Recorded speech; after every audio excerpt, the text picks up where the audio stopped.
known that that's a chair is if you go back to the manufacturer of that chair. The only way that you realize that if you sit down in it, then it will hold your body is if you go back to the manufacturer and he tells you that this is what the purpose is for that object. Many of us love to come to church because we like to get in the prayer line so we can ask Pastor what is the purpose for our life. Amen, church?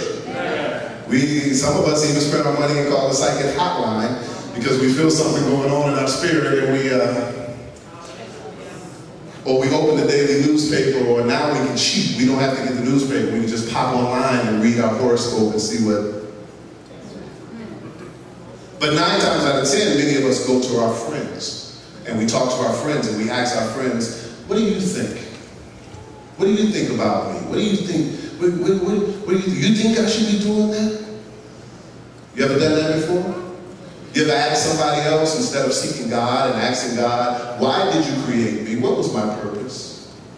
I realized my purpose around the age of 1 or 2. I realized I was supposed to be in music for the rest of my life. I realized it at a very early age. And my whole life has surrounded music.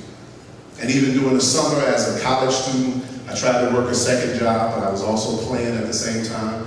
And while I was playing and trying to work, I ended up falling asleep on the job and got fired from the job because that was not my purpose. My purpose was to continue to do music. So the Lord would not let me get comfortable doing anything other than music. Even though I was making some good money over here on this other side, He would not allow me to get comfortable because He knew that if I got comfortable with the money, I may have lost my purpose. Many of us have locked into doing things because it's bringing us a living. Many of us have locked into doing things because somebody possibly have even talked us into it. Somebody may have even called you and said, I got a hookup for you on this great job. It's going to be making X amount of money, all the benefits, 3 weeks vacation, so forth, so on. And then you go off your beaten path. You go off the path that God has designed for you and start doing something totally different. When you know that God gave you a specific purpose.